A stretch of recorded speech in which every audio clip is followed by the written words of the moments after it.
Hi hello నమస్తే ప్రేక్షకులందరికీ నమస్కారం అండి. ఈరోజు మన ఛానల్లో మళ్ళీ ఒక లేటెస్ట్ ఎపిసోడ్తో మీ ముందుకు రావడం జరిగింది. ఆ ఎపిసోడ్ ఏంటంటే నార్త్ ఫేసింగ్ హౌస్ ప్లాన్. అంటే ఒక ఉత్తరం ఫేసింగ్కి సంబంధించిన ఇంటి నిర్మాణం కనుక మీరు చేస్తే దానిని మీరు ఎలా డిజైన్ చేయాలి, వాటికి గల కండిషన్స్ ఏంటి, అసలు ఏ కండిషన్స్ని ఆధారం చేసుకొని మనం ఇంటి నిర్మాణ ప్లాన్ చేస్తామో అందులో కొన్ని పాయింట్స్ ఇక్కడ తెలుసుకుందాం. అంటే మేము శాస్త్రపరంగా చేసే ఎంతో డెప్త్లో ఇక్కడ మీకు కొన్ని పాయింట్స్ అనేవి మేము ఎక్స్ప్లెయిన్ చేస్తాం, ఒకసారి చూడండి. ఓకే, సో మొట్టమొదటిగా ఒక ఉత్తరం ఫేసింగ్ ప్లాన్ తీసుకున్నారు అనుకోండి ఒక మాటకు. సో మొట్టమొదటిగా మీరు చేయాల్సింది ఏంటంటే ఇక్కడ దక్షిణ ఇల్లు అండ్ రెండోది వచ్చేసేసి నైరుతి ఇల్లు. సో దక్షిణ ఇల్లు అంటే ఏంటి, నైరుతి ఇల్లు అంటే ఏంటి అనే ఒక ప్రశ్న అనేది మీకు వస్తుంది. అయితే దక్షిణ ఇల్లు అంటే ఇక్కడ చూడండి, ఒకసారి ఎక్స్ప్లెయిన్ చేస్తున్నాను. మీ మొత్తం స్థలంలో మీరు దక్షిణం వైపు జరిపి ఇల్లు కట్టి తూర్పులో పడమరలో సమానమైన ఖాళీ అనేది మీరు మెయింటైన్ చేయాలి. ఓకేనా, తూర్పులో పడమరలో సమానమైన ఖాళీ, దక్షిణంలో ఒక భాగం ఖాళీ, ఉత్తరంలో మిగిలింది మొత్తం ఉత్తరమే. సింపులా? దీనిని దక్షిణపు ఇల్లు అంటారు. నైరుతి ఇల్లు అనుకోండి ఒక ఎగ్జాంపుల్. సో పడమర కంటే తూర్పులో కొంత ఖాళీ అనేది ఎక్కువగా ఉంటుంది. పడమరలో ఒక 3 అడుగులు ఉందనుకోండి, మీకు తూర్పులో 4 ఉండొచ్చు, 5 ఉండొచ్చు, 6 ఉండొచ్చు, కానీ ఉత్తరానికి మించి ఉండకూడదు. సో ఈ క్రమంలో మనము దక్షిణపు ఇల్లు కడుతున్నామా అండ్ నైరుతి ఇల్లు కడుతున్నామా అనేది ముందుగా మీరు తెలుసుకోవాలి. సార్ మీరు చెప్పింది అయితే బాగానే ఉంది, మేము యాక్సెప్టెడ్, బట్ మేము ఎలా తెలుసుకోవాలి దక్షిణపు ఇల్లు కట్టాలో అండ్ నైరుతి ఇల్లు కట్టాలో అనే ఒక ప్రశ్న వస్తుంది కదా. నేను ఒకటి క్లియర్గా మీకు చెప్తానండి. ఆ విషయం ఏంటంటే ముందుగా మీరందరూ కూడా మీ పేర్లకు మీ వర్గులకు అసలు మీరు ఇల్లు ఎక్కడ కట్టాలనేది ముందుగా తెలుసుకోవాలి. సో వీటికి సంబంధించిన ఎపిసోడ్ గతంలోనే మన ఛానల్లో రిలీజ్ అయిపోయింది. సో మీరు వీడియో చూడకుండా ఇవన్నీ సగం సగం చూసి ఎక్కడో ఒక వీడియో చూస్తే మీరే నష్టపోతారు. సో మనం ఒక శాస్త్రపరంగా వెళ్ళాలి అంటే నిజంగా అన్ని పాయింట్స్ మనం తెలుసుకున్న తర్వాత నిర్ణయం తీసుకొని ముందుకు వెళ్ళాలండి. ఇది ఖచ్చితమైన శాస్త్ర ప్రమాణం. సో మనం సగం సగం వీడియోలు చూసి మనం సగం సగం నేర్చుకొని మన ఇంటికి సగం సగం ఇంప్లిమెంట్ చేస్తే 100% మీరే నష్టపోతారు. అది మీరు ఎవరి వీడియోనా చూడండి. ఇవన్నీ కూడా ఇక్కడ చెప్పేవన్నీ జస్ట్ ఫర్ ఇన్ఫర్మేషన్. మీరు 100% శాస్త్ర నియమాల ప్రకారం వెళ్ళాలంటే ఒక ప్రొఫెషనల్ని సంప్రదించండి, మీ ఇంటి ప్లాన్ డిజైన్ చేసుకోండి. సో ఇక్కడ చూడండి, కండిషన్స్లో మనం వెళ్తే నేను ఈ విధంగా ప్లాన్ డిజైన్ చేస్తున్నాను. సో ఇదంతా కూడా ఒక ఎగ్జాంపుల్ మనం ఏమనుకుందామంటే ఒక ఇంటి మొత్తాన్ని 9 భాగాలుగా డివైడ్ చేశాను. నవగ్రహాల ఇల్లు అంటారు.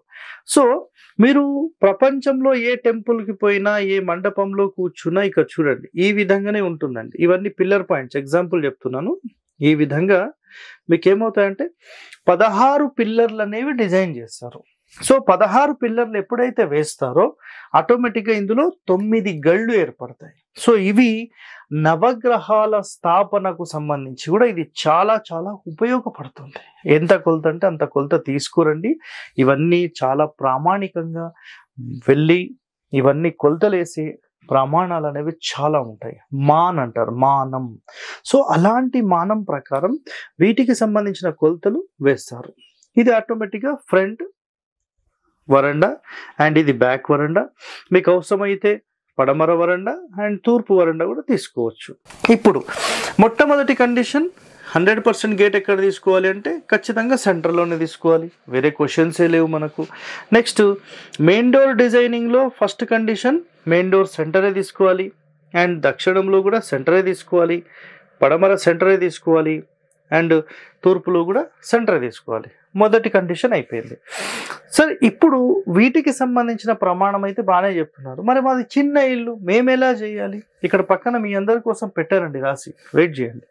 సో ఇక్కడ చూడండి, మొట్టమొదటిగా మీరు మెయిన్ డోర్ విత్ 2 విండోస్. మళ్ళీ ఇక్కడ గనక మీరు కావాలంటే దీంట్లో కూడా సేమ్ అలాగే తీసుకోవచ్చు.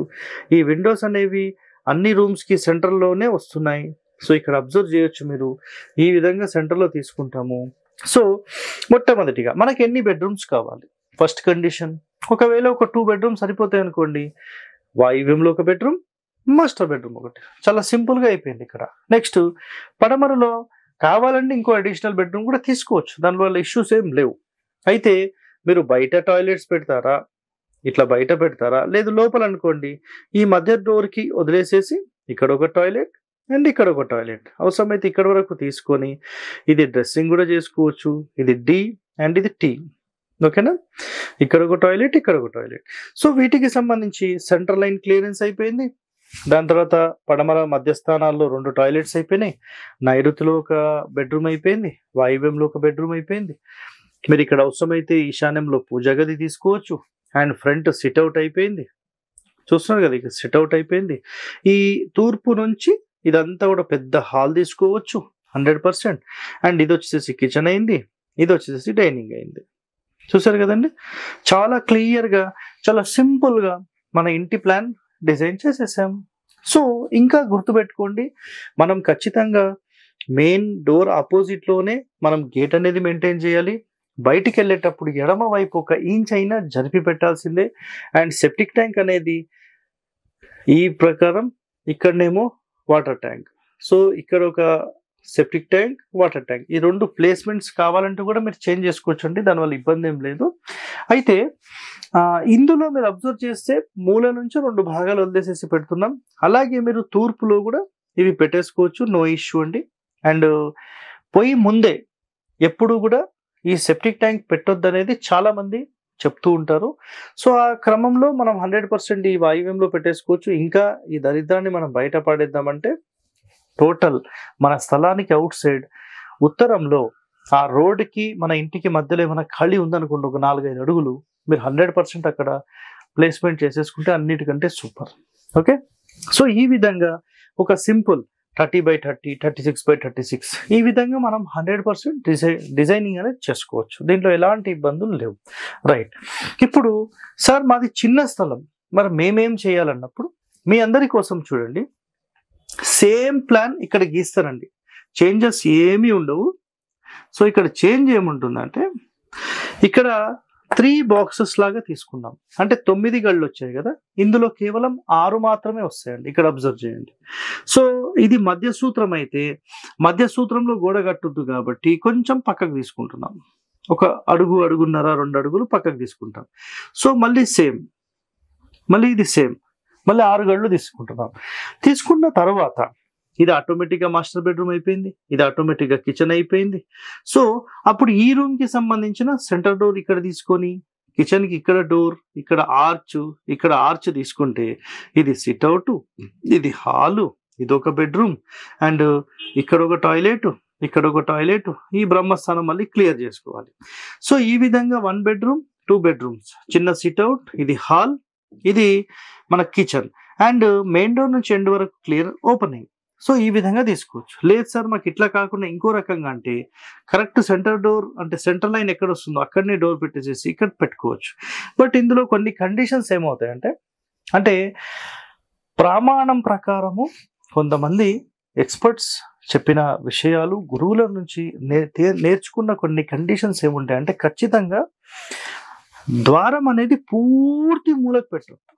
కనీసం 1 అడుగున్నర, 2 అడుగులు అలా ఈ వాయువ్య మూల నుంచి కానీ, ఈశాన్య మూల కానీ, ఇటు నైరుతి మూల కానీ, ఆగ్నేయ మూల కానీ ఖచ్చితంగా ఒక వాల్ రావాలి. దాని తర్వాత డోర్ స్టార్ట్ అవ్వాలి. అంటే దీని యొక్క అంతరార్థం ఏం లేదండి, ఏ రూమ్ అయినా సరే పూర్తి కార్నర్స్ లో డోర్స్ పెట్టొద్దు. ఇది ఇక్కడ చెప్తున్న కండిషన్. ఓకే, సో ఈ క్రమంలో చూస్తే గనక మనము ఈ డోర్స్ పెట్టే సిస్టమ్ అనేది చాలా చాలా ఇంపార్టెంట్. సో ఈ రోజు వరకు మీరు తూర్పు, పడమర, ఉత్తరం, దక్షిణం 4 ప్లాన్లు కంప్లీట్ గా చూసేశారు. సో ఇంకా మీకు ఎలాంటి డౌట్స్ ఉన్నా మీరు కామెంట్స్లో తెలియజేస్తే వాటికి సంబంధించిన ఒక స్పెషల్ ఎపిసోడ్ మీ అందరి కోసం పెడతాము. సో ఇలాంటి ఎన్నో రహస్యాలు వాస్తుపరంగా అధ్యయనం చేసి మీరు ఒక ఎక్స్పర్ట్ కావాలనుకుంటే మా ఛానల్ని వెంటనే సబ్స్క్రైబ్ చేసుకోండి, లైక్ చేయండి, 10 మందితో షేర్ చేయండి. ఓకే, ధన్యవాదాలండి. Thank you.